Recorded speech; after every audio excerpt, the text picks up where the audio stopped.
قال الله تبارك وتعالى في سورة آل عمران: أعوذ بالله من الشيطان الرجيم. لقد من الله على المؤمنين إذ بعث فيهم رسولا من أنفسهم يتلو عليهم آياته ويزكيهم ويعلمهم الكتاب والحكمة وإن كانوا من قبل لفي ضلال مبين. وقال رسول الله صلى الله عليه وسلم: انما انا لكم بمنزلة الاب. حاضرین گرامی، پردہ نشین خواتین ملت، ربیع الاول کی آج 5 تاریخ ہے.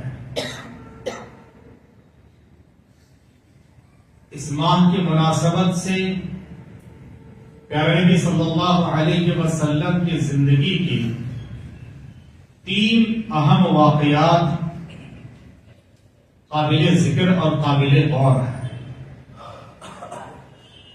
پہلا واقعہ، ربیع الاول کے مہینے میں پیارے نبی صلی اللہ علیہ وسلم کی ولادت بسعادت ہوئی. دوسرا واقعہ، ربیع الاول کے مہینے میں آپ نے مکے سے مدینے کی ہجرت کی. ہجرت کا واقعہ بھی اسی مہینے میں پیش آیا. اور تیسرا واقعہ، آپ کا ثانیہ وفات بھی اسی مہینے میں پیش آیا.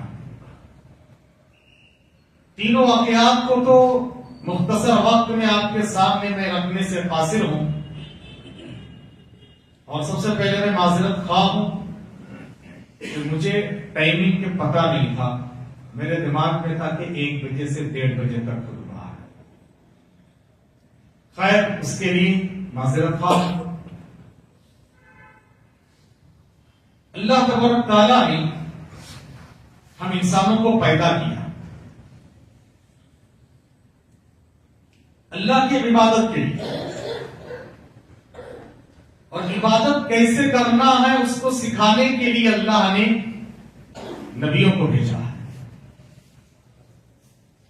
اور یہ 2 بنیادیں ہیں جس کو شہادتین کہتے ہیں: اشہد ان لا الہ الا اللہ واشہد ان محمدا عبدہ ورسولہ. اللہ کے تعلق سے ہمیں 2 باتوں کا عقیدہ رکھنا ہے، نبی کے تعلق سے بھی 2 باتوں کا عقیدہ رکھنا ہے، تب جا کے ہمارا عقیدہ مضبوط ہوگا.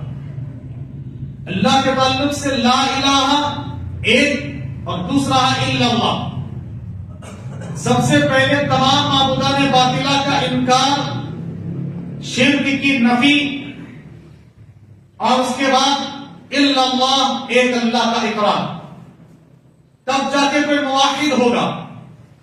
اگر کوئی انسان سارے معبودان باطلہ کا، یہاں تک کہ اللہ کا بھی انکار کر دیتا ہے، وہ ہے ملحد، ایتھیسٹ. اور اگر کوئی انسان سب کو مانتا ہے، اللہ کو بھی مانتا ہے، غیر اللہ کو بھی مانتا ہے، وہ ہے مشرک. اور وہ سب کا انکار کر کے ایک اللہ کا اقرار کرتا ہے، وہ ہے موحد اور مومن. بات سمجھ آ رہی ہے؟ اسی لیے اللہ تعالیٰ نے قرآن مجید میں فرمایا: وَمَن يَكْفُرْ بِالطَّاغُوتِ وَيُؤْمِن بِاللَّهِ فَقَدِ اسْتَمْسَكَ بِالْعُرْوَةِ الْوُثْقَىٰ. جس نے جو طاغوت کا سب سے پہلے انکار کرتا ہے، وَمَن يَكْفُرْ بِالطَّاغُوتِ، طاغوت یعنی غیر اللہ کا، شرک کا پہلے انکار کرتا ہے، وَيُؤْمِن بِاللَّهِ پھر اللہ پر ایمان لاتا ہے، فَقَدِ اسْتَمْسَكَ بِالْعُرْوَةِ الْوُثْقَىٰ، اس نے مضبوط سہارے کو تھام لیا ہے، اور مضبوط سہارا ہے کلمہ توحید. اور نبی کے تعلق سے 2 باتوں کا اقرار بہت ضروری ہے: عبدہ و رسولہ. نبی 40 سال تک صرف عبد تھے، 40 سال کے بعد عبد کے ساتھ ساتھ رسول بھی بنے. پہلے نبی کے عبدیت کا ہمیں اقرار کرنا ہے کہ نبی انسان، بندہ، عبد، یہ ہمارے عقیدے میں داخل ہے. اگر کوئی انسان نبی کو عبد نہیں مانتا ہے، اس کا عقیدہ ہی صحیح نہیں ہے. سرے سے یاد رکھو، یہ بنیادی عقیدہ ہے. عبد و ورسول، پھر اس کے بعد نبی کے رسالت کا بھی اقرار کرے. کفار مشرکین نبی کے عبد ہونے کا اقرار کرتے تھے. وہ کہتے تھے ہمارے جیسے ایک انسان ہے، رسالت کا انکار کر دی سو کافر ہوئی. آج اگر کوئی نبی کی رسالت کا اقرار تو کرتا ہے مگر نبی کے عبدیت، نبی کے بندہ ہونے، عبد ہونے کا اقرار نہیں کرتا ہے، اب سوچئے کہ کیا ہو سکتا ہے. اللہ ہدایت دے. حضرت نگران نبی صلی اللہ علیہ وسلم کی ولادت و سعادت انسانیت کے لیے بہت بڑا احسان ہے. دیکھیے اللہ تعالیٰ نے انسانوں پر بے شمار احسانات کیے، شمار کر کے آپ ختم نہیں کر سکتے ہیں. وَإِن تَعُدُّوا نِعْمَتَ اللَّهِ لَا تُحْصُوهَا، اللہ کی نعمتوں کو گننا چاہو، شمار کرنا چاہو، گن کے شمار کر کے ختم نہیں کر سکتے ہو. اللہ تعالیٰ کے بے شمار انعامات، احسانات، اکرامات ہیں، مگر اللہ نے کہیں بتایا اور جتایا نہیں کہ میں نے تم پہ احسان کیا. اللہ نے ہمیں پیدا کیا، کہیں بتایا نہیں کہ میں نے تم کو پیدا کر کے احسان کیا. اللہ تعالیٰ نے ہمارے لیے زمین و آسمان اور ان کے مابین کی چیزوں کو پیدا کیا، کبھی نہیں جتایا اور بتایا کہ میں نے تم پہ احسان کیا ہے. لیکن یاد رکھو نبی کو بھیجتے ہوئے اللہ نے فرمایا، خطبہ مسلمہ کے بعد جو آیت میں نے آپ کے سامنے پڑھی ہے سورہ عمران کی آیت نمبر 164، اللہ تعالیٰ نے فرمایا لَقَدْ مَنَّ اللَّهُ عَلَى الْمُؤْمِنِينَ إِذْ بَعَثَ فِيهِمْ رَسُولًا مِنْ أَنفُسِهِمْ. اللہ تعالیٰ نے یقیناً احسان کیا ہے مومنوں پر، اور احسان کیا ہے؟ انہی میں سے ایک رسول کو مبعوث کیا ہے. اور رسول نے آ کے کیا احسان کیا ہے؟ رسول نے آ کر ان کو تعلیم دی، تربیت کی، تزکیہ کیا، پاک و صاف کیا. اور کیسے پاک صاف کی؟ وَإِن كَانُوا مِن قَبْلُ لَفِي ضَلَالٍ مُبِينٍ، اس سے پہلے نبی کے آمد سے پہلے کھلی گمراہی میں پڑے ہوئے تھے. انسان نہیں تھے، انسان نما جانور تھے، اور رب حقیقی سے دور تھے. وہ انسان نہیں بلکہ جانوروں سے بھی بدترین بن چکے تھے. ایسے انسان آپ برائیوں کے سارے لسٹ گناتے جاؤ، تصور کرتے جاؤ، ہر طرح کی برائیاں عرب کے لوگوں میں اور مکہ اور مدینے کے لوگوں میں پائی جاتی تھی. ایسے وقت میں اللہ کے رسول صلی اللہ علیہ وسلم تشریف لاتے ہیں، یعنی وہ جاہلیت میں ڈوبے ہوئے تھے. قیصر و کسریٰ بھی ان پر حکومت کرنا نہیں چاہتے تھے. کیوں؟ عربوں کو حکومت میں شامل کر لینا، اپنے ہاتھ سے حکومت میں لے لینا. آپ بیل مجھے مار والا معاملہ تھا اور کیچڑ میں پتھر اچھالنے کے برابر تھا. ان کو دور رکھو، دور رکھو. یہ حالت تھی عربوں کی. پیارے نبی صلی اللہ علیہ وسلم تشریف لاتے ہیں، رب حقیقی سے جوڑتے ہیں، انسان بناتے ہیں، اللہ کے بندے حقیقی معنی میں بناتے ہیں، اور دنیا والوں کے رہنما اور قائد اور لیڈر بنا دیتے ہیں. دیکھتے ہی وہ انسان جو سب سے بدترین تھے سب سے بہترین بنا دیتے ہیں. یہ نبی کریم صلی اللہ علیہ وسلم کا احسان ہے. حضرین، لوگ ہمیں الزام دیتے ہیں کہ ان کو اتباع سنت پر بولنا تو آتا ہے مگر عظمت رسول ان کو پتا نہیں ہے. آئیے میں آپ کو بتاتا ہوں کہ عظمت رسول ہمارے دل میں کتنا ہے، تم کیا جانو. ایک بات یاد رکھیے، نبی کی ذات سے بھی جتنی محبت ہو، نبی کی بات سے بھی اتنی محبت ہو. آپ نے نبی کی ذات سے تو محبت کر لی ہے مگر نبی کی بات سے محبت نہیں، اور محبت میں نبی کی شان میں غلو نہ ہو، وہ بھی خلاف ہے، وہ بھی خلاف ہے. حضرین، جب کوئی قوم اپنے نبی کی ذات کو پکڑ لی اور ان کی تعریف، مشن، ان کی باتوں کو فراموش کر دی، وہ قوم ذلیل اور رسوا ہو گئی. اسی لیے نبی کریم صلی اللہ علیہ وسلم نے ہر موقع پر اور آخری خطبے میں بھی آپ نے فرمایا ترکت فیکم امرین لن تضلوا ما تمسکتم بہما کتاب اللہ و سنتی. دو چیزیں چھوڑے جا رہا ہوں، دونوں کو پکڑے رہنا، گمراہ نہیں ہوگے. اور اگر ان دونوں میں سے تم نے کسی ایک کو چھوڑ دیا ہے، نبی کی باتوں کو بھی ماننا ہے، نبی کی ذات سے بھی محبت ہو، نبی کی بات سے بھی محبت ہو. لیکن ہم کیا کرتے ہیں؟ نبی کے عشق کے نام پر، یہ جملہ ہی غلط ہے، نبی کے جلوس کے نام پر، سیرت رسول کے نام پر شرکیہ کام کرتے ہیں، بدعیہ رسم و رواج کو فروغ دیتے ہیں. آئی نماز کے وقت میں ہم مسجد کے کنارے سے جاتے ہیں، ڈھول تاشے میوزک باجے بجاتے ہوئے، نماز کی کوئی فکر نہیں ہے، نماز کی کوئی پرواہ نہیں ہے، نبی کے محبت کے نام پر تم نے نبی کی توہین کی ہے، اجلاس رسول کے نام پر تم نے نبی کی انسلٹ کی ہے، اور میلاد رسول کے نام پر تم نے بدعت و خرافات کو انجام دیا ہے، نبی کی ذات سے تم نے محبت کی ہے، نبی کی بات نام آتے ہی انگوٹھا چوم لیے ہیں، آنکھوں سے سجا لیے ہیں اور اٹھ کے کھڑے ہو گئے جو کہ غلط ہے، اللہ کے لیے کھڑا ہونا چاہیے، ذات سے تو بڑی محبت ہے، لیکن نبی کی بات، نبی صلی اللہ علیہ وسلم نے نماز نہیں چھوڑی، نبی کی ذات کو تم نے پکڑ لیا ہے، نبی کا عقیدہ چھوڑ دیا، نبی کی سنتوں کو ترک کر دیا ہے، یاد رکھو یہ امت آگے بڑھ نہیں سکتی ہے، اس لیے بہت ضروری ہے کہ ہم نبی کی ذات اور نبی کی بات دونوں کو ساتھ لے کر چلیں۔ حضرین، نبی کریم صلی اللہ علیہ وسلم کی عظمت، نبی کی شان، مقام و مرتبہ، میں آپ کو مختصر وقت میں کیا بیان کروں، اللہ اکبر۔ اگر ظاہری طور پر دیکھیں، نبی سب سے اعلیٰ خاندان سے تعلق رکھتے ہیں، ظاہری اعتبار سے نبی کریم صلی اللہ علیہ وسلم کی ولادت ہوئی تو آپ کی والدہ نے خواب دیکھا ہے کہ ایک نور کا ٹکڑا میرے گود میں آ کے گرا اور ساری کائنات کو روشن کر دیا ہے۔ پیارے نبی صلی اللہ علیہ وسلم کو دودھ پلانے کے لیے بھیجنا تھا، اس زمانے کے طریقے کے مطابق گاؤں دیہات میں دائیاں لوگ آئیں، سب نے اپنے اپنے بچے کو لے لیا ہے، لیکن در یتیم کو لینے والی کوئی نہیں تھی، اس لیے کہ یتیم میں کیا ملے گا ان کو دودھ پلانے سے؟ حلیمہ سعدیہ کو کوئی لڑکا ملا نہیں، آخرکار انہوں نے سوچا چلو جاتے جاتے جو بھی ہاتھ لگ جائے، خالی ہاتھ سے بہتر ہے یتیم کو ہی لے کر چلتے ہیں۔ حلیمہ کہتی ہے کہ جب میں نے ان کو گود میں اٹھایا الگ ہی فیلنگ ہوئی، ہماری گدی کئی دنوں تک نہ کھا پی کے قحط سالی تھی، وہ چل پھر نہیں سکتی تھی، سب سے پیچھے آہستہ آہستہ چل رہی تھی، لیکن جو ہی میں نے در یتیم کو گود میں اٹھایا اور گدھے پہ سوار ہوئی، سب سے تیز رفتار بھاگنے لگی ہماری گدی، سب لوگ پریشان ہیں، کہا کہ وہ وہی گدی ہے جس پہ سوار ہو کے تم آئی تھی، کہا کہ وہی ہے۔ گھر گئے، ہم نے بہت زمانے تک شکم سیر ہو کر کھایا پیا نہیں تھا، ہم نے دیکھا کہ سارے بکریوں کے تھن بھرے ہوئے ہیں، دودھ دوئے اور شکم سیر ہو کر کھائے پیے، سارے لوگ بکریاں چرانے کے لیے جاتے تھے، ان کو گھاس پھوس نہیں ملتے تھے، بکریاں خالی پیٹ واپس آتی تھی، لیکن ہمارا در یتیم لے کر جاتے تھے، سارے پیٹ بھر کے واپس آتے تھے، سب پریشان ہوتے کہ تمہاری یہ جانور کہاں چلتے ہیں۔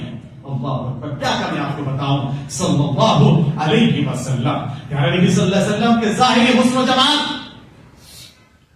چودھویں کے چاند اور چودھویں رات میں آپ سر کے لباس زیب تن فرمائے ہوئے تھے۔ صحابہ کہتے ہیں، ام عائشہ رضی اللہ تعالی عنہا بھی، ام سلمہ رضی اللہ تعالی عنہا بھی، کہ ہم کبھی آسمان کے چاند کو دیکھتے اور کبھی زمین کے چاند کو دیکھتے، ہمیں زمین کے چاند زیادہ خوبصورت نظر آتے ہیں آسمان کے چاند کے مقابلے میں۔ نبی کے بارے میں اللہ نے فرمایا کہ ہم نے ان کو نور بنا کر بھیجا ہے، نبی کی تعلیمات نور ہے، نبی بذات خود نور نہیں ہے، نبی کی تعلیمات نورانی ہے مگر نبی نور نہیں ہے، یاد رکھو میرے بھائیو۔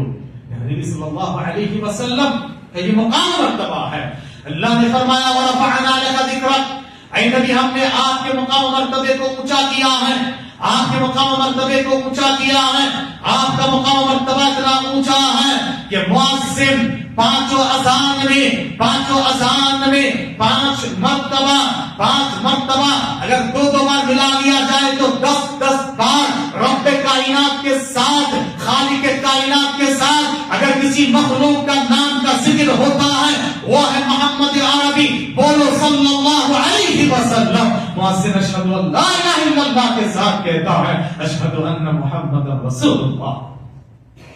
آپ کے مقام و مرتبہ، آپ کی عزت، آپ کی زندگی کے اللہ تعالیٰ نے قسم کھائی ہے۔ اللہ اکبر، اللہ تعالیٰ معمولی چیز کی قسم نہیں کھاتا ہے، بڑی بڑی چیزوں کی قسم کھاتا ہے۔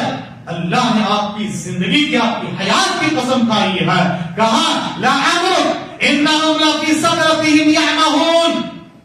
اے نبی آپ کی زندگی کی قسم، یہ لوگ تو باطل میں پڑے ہوئے ہیں اور نشے میں چور ہیں، یہ لوگ غلط راہوں کی طرف جا رہے ہیں۔ حضرت گرامی، آپ کے مقام مکتب، آپ کی عظمت یہ ہے، آپ دیکھیے قرآن کا مطالعہ کیجیے، اللہ تعالیٰ نے سارے نبیوں کا ڈائریکٹ نام لے کر پکارا ہے، یا آدم، یا نوح، یا ابراہیم، یا اسماعیل، یا داؤد، یا سلیمان، یا عیسیٰ، یا موسیٰ، یا زکریا، یا یحییٰ، کہا ساری قرآن پڑھ لیجیے، بسم اللہ کے بعد سے ناس کے ناس تک اللہ نے کہیں بھی نہیں کہا یا محمد صلی اللہ علیہ وسلم۔ اللہ نے اتنی عزت کی، ریسپیکٹ کی، اللہ اکبر۔ آپ کہہ رہے ہیں کہ آپ نبی کی عظمت کو نہیں بتا سکتے، نبی کی اتباع سے بھی بتاتے ہیں، اور نبی کریم صلی اللہ علیہ وسلم کا نام آیا تو رسالت اور نبوت کے منصب کے ساتھ آیا ہے، وما محمد الا رسول، صرف محض نام نہیں پکارا ہے، الا رسول، رسالت اور نبوت کے منصب کے ساتھ، یا ایھا الرسول، یا ایھا النبی، اس طرح سے پیار سے اللہ نے پکارا ہے، کبھی ڈائریکٹ نام لے کر نہیں پکارا ہے۔ اور ہمیں بھی منع کر دیا گیا، کہا لا تقدموا بین یدی اللہ ورسولہ، اللہ اس کے رسول سے آگے بڑھنے کی کوشش مت کیا کرو، اور تم آپس میں جیسے ایک دوسرے کو پکارتے ہو ایسے تم نبی کو مت پکارا کرو۔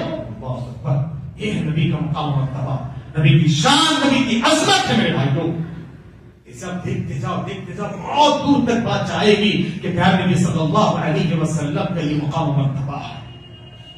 یہ تو دنیا کی بات ہے، آخرت میں آپ دیکھیں گے تو دنیا میں بھی دیکھو، ہر وہ چیز جس کی نسبت نبی سے جڑ گئی وہ افضل ہو گئی۔ نبی نبیوں میں افضل، انسانوں میں افضل، نبی کی لائی ہوئی شریعت تمام شریعتوں میں افضل، نبی کی لائی ہوئی کتاب ساری کتابوں میں افضل، نبی کی امت ساری امتیوں میں افضل، نبی کے نواسے سارے نوجوانوں کے سردار، نبی کے بیویاں سارے مومنوں کی مائیں، اور نبی کریم صلی اللہ علیہ وسلم کے شہر مکہ مدینہ سارے شہروں میں افضل۔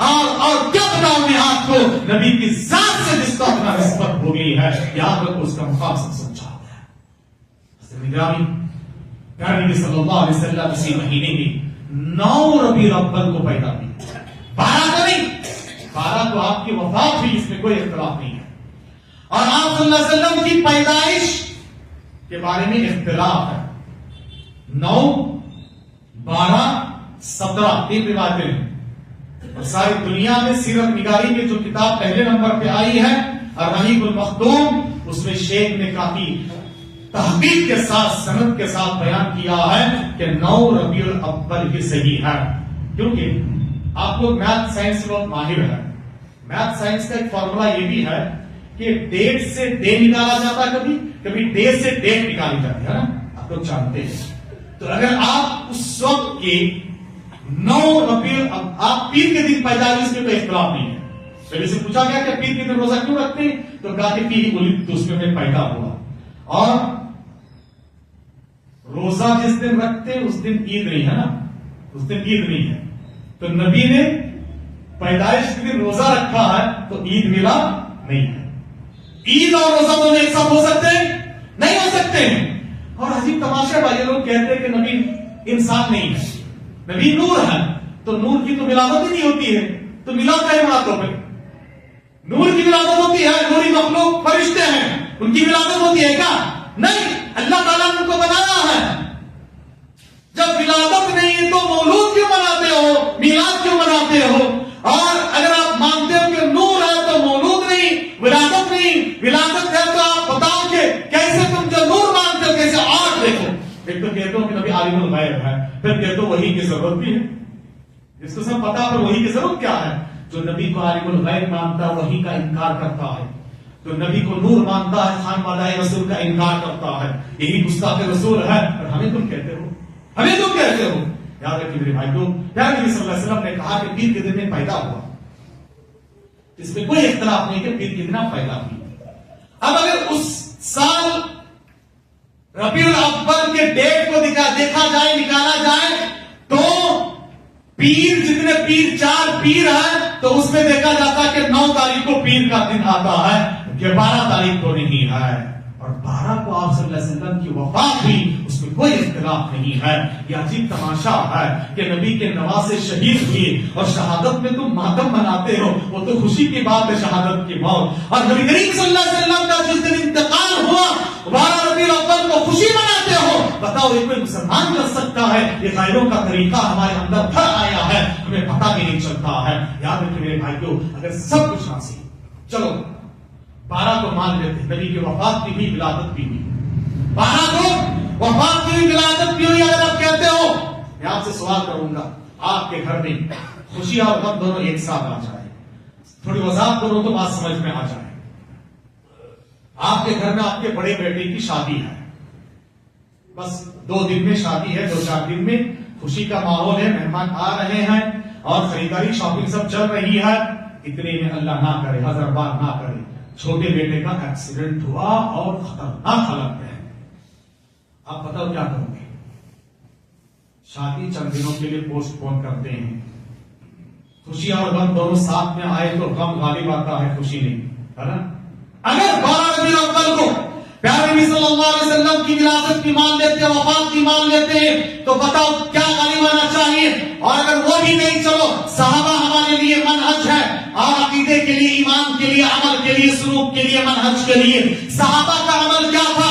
12 ربیع الاول کے بارے میں صحابہ کہتے ہیں، ہم جب مدینہ آئے تھے، نبی جب مدینہ آئے، مدینہ منور ہو گیا، روشن ہو گیا، خوشی میں جھوم اٹھا، لیکن 12 ربیع الاول کو نبی جب وفات پا گئے، مدینے میں گویا کہ سب غم سے نکال ہو گئے۔ بلال حبشی رضی اللہ تعالی عنہ اذان دیتے دیتے اشہد ان محمد بول نہیں پائے، سسکیاں بند ہو گئی ہیں، اور یہ دیکھو آپ کی خدمت کرنے والے دیگر صاحب اکرام انس رضی اللہ تعالی عنہ آپ کو جب دفنا کے واپس آئے، فاطمہ رضی اللہ تعالی عنہا نے کہا وہ نبی جن کی تم نے 10 سال خدمت کی ہے، آج ان کے جسم پہ مٹی ڈالتے ہوئے کیسے لگا تمہیں؟ صحابہ اکرام میں سے حضرت علی ہیں، بے ہوش ہو جا رہے ہیں، عثمان غنی بے ہوش ہو جا رہے ہیں، ان کے سامنے سے کوئی گزرا، حضرت علی کے سامنے سلام کیے جواب نہیں دے پا رہے ہیں۔ عمر جیسے بہادر کی بہادری جواب دے گی، تلوار سوچ لے کر کہا جو کہے گا کہ محمد کا انتقال ہو گیا صلی اللہ علیہ وسلم، اس کے گردن پر سے جدا کر دوں گا۔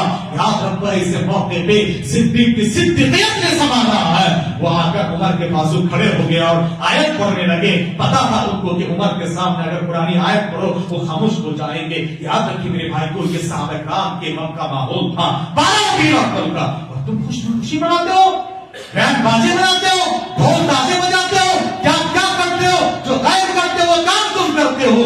یاد رکھیے اللہ کے واسطے آپ نبی کی ذات کے ساتھ، نبی کی بات سے جو محبت کرے، نبی نے جو کیا، نبی نے کیا فرمایا؟ من قطع الطریق فلا جہاد له، جو انسان جہاد میں جا کر لوگوں کا راستہ روک لے، جام کر دے، راستہ کاٹ دے، اس کا جہاد قابل قبول نہیں ہے۔ نبی کی یہ تعلیمات ہے، وما ارسلناک الا رحمۃ للعالمین، نبی کریم صلی اللہ علیہ وسلم کو رحمۃ للعالمین بنا کر بھیجے گئے۔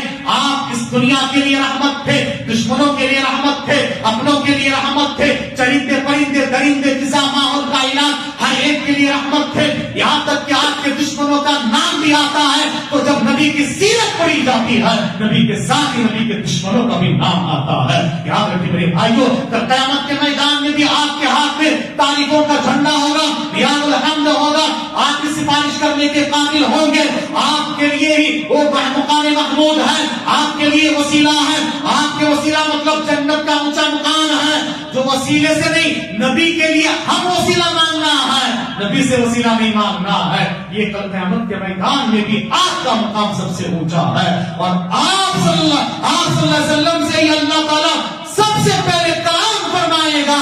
کسی کو جرأت نہیں ہوگی اللہ کے سامنے کل قیامت کے میدان میں بات کرے، چہرہ اٹھا سکے۔ آپ صلی اللہ علیہ وسلم کہیں گے انا لہا، ٹھیک ہے میں کروں گا، آپ سجدے میں گر جائیں گے، اللہ تعالیٰ آپ کو کچھ کلمات سکھائیں گے اور ان کلمات سے اللہ کی تعریف کریں گے، اللہ راضی ہو جا کر کہے گا یا محمد، اللہ اکبر، سب سے پہلا جملہ قیامت کے میدان میں اللہ کی زبان سے جو نکلے گا یا محمد ارفع رأسک، سر دھوتا، اے محمد سر اٹھاؤ، مانگو تمہاری مانگ پوری کی جائے گی۔ اللہ اکبر، صلی اللہ علیہ وسلم. یہ ہے نبی کا مقام و مرتبہ. اور ہجرت کسی مہینے میں ہوئی ہجرت انسانی تاریخ کی سب سے بڑی قربانی ہے, سب سے عظیم اور سب سے بڑی قربانی ہے. انسانی تاریخ میں میں بتا رہا ہوں, صرف اسلامی تاریخ نہیں ہے. صحابہ کرام نے کیسی کیسی قربانیاں دی ہے. تن من دھن وطن زمین جائیداد آل و اولاد ہر چیز کی قربانیاں دی ہے. ہجرت کے موقع پر اسی ربیع الاول کے مہینے میں یہ پیش آیا ہے. اس لیے یاد رکھیں میرے بھائیوں, ہمیں چاہیے کہ ان باتوں کو نبی کی سنت کے دائرے میں عبرت حاصل کرنے کے لیے سیکھے پڑے, نہ کہ نبی کی مخالفت کے لیے کیا کرے. نبی کی ولادت, نبی کی آمد, نبی کی بعثت, نبی کا وجود, اللہ نے کہا اے نبی جب تک آپ ان کے درمیان میں رہیں گے اللہ عذاب نہیں دے گا. اللہ اکبر. والکفیل عذاب نہیں دے گا. نبی قرآن جیسے دستور لے کر آئے, انسان کو انسان بنائے, اور یاد رکھیے عمومی ہلاکت سے نبی کی دعا نے ہمیں بچا لیا. تہجد میں اٹھ کے ساری دنیا جب اپنے لیے مانگتی ہے, ایک ہے آمینہ کے لال ہمارے اور آپ کے پیارے محمد عربی صلی اللہ علیہ وسلم امتی کے لیے مانگتے ہیں اللہ میری امت کو معاف فرما دے. ہر نبی کو اللہ نے دعا دے دی ہے اور کہا کہ ہر نبی نے خاص دعا دی, جو بھی مانگو گے تمہاری مانگ پوری ہوگی. ہر نبی نے وہ دعا دنیا میں مانگ لی ہے. ایک ہاتھ کیا ہمارے پیارے آمینہ کے دلارے محبوب سبحانی محمد عربی صلی اللہ علیہ وسلم کہتے ہیں اختبأت دعوت شفاعۃ لامتی, میں نے اپنی دعا کو چھپا کے رکھ دیا ہے, ریزرو کر کے رکھ دیا ہے. کل قیامت کے میدان میں اپنی امت کی سفارش کروں گا اس کے ذریعے سے. اللہ اکبر. صلی اللہ علیہ وسلم یہ نبی تھے.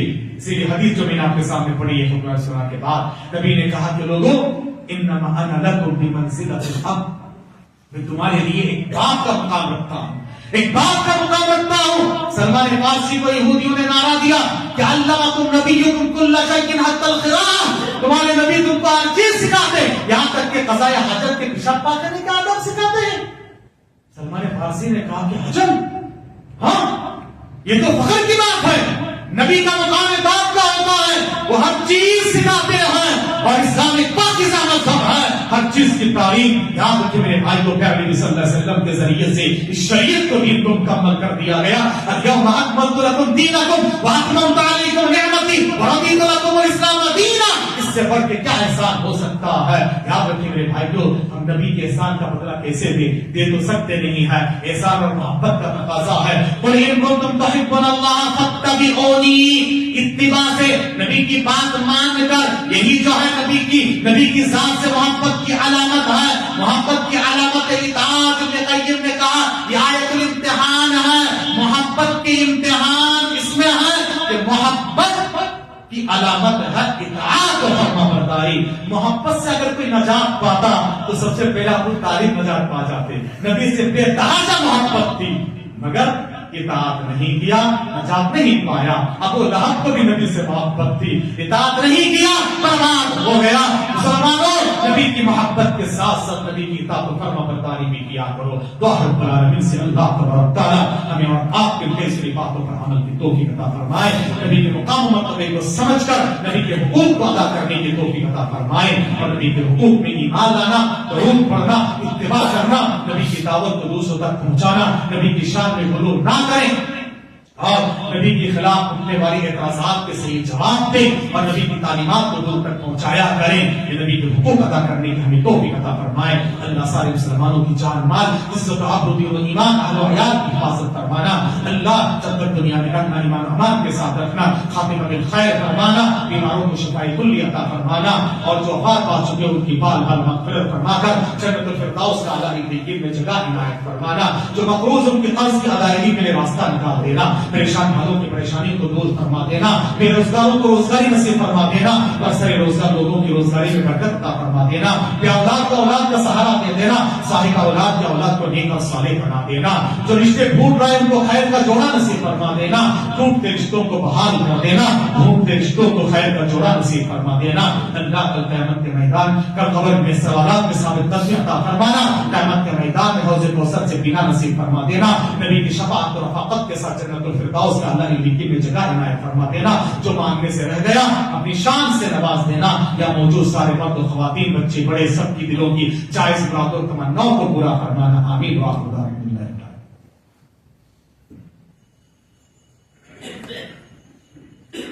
إن الحمد لله نحمده ونستعينه ونستغفره ونعوذ بالله من شرور أنفسنا ومن سيئات أعمالنا من يهده الله فلا مضل له ومن يضلل فلا هادي له وأشهد أن لا إله إلا الله وحده لا شريك له وأشهد أن محمدا عبده ورسوله فأعوذ بالله السميع العليم من الشيطان الرجيم من همزه ونفخه ونفسه إن الله وملائكته يصلون على النبي يا أيها الذين آمنوا صلوا عليه وسلموا تسليما اللهم صل على محمد وعلى آل محمد كما صليت على إبراهيم وعلى آل إبراهيم إنك حميد مجيد عباد الله رحمكم الله إن الله يأمر بالعدل والإحسان وإيتاء ذي القربى وينهى عن الفحشاء والمنكر يعظكم لعلكم تذكرون اذكروا الله يذكركم وادعوه يستجيب لكم ولذكر الله تعالى أعظم قوم للصلاة بعد الله في الصلاة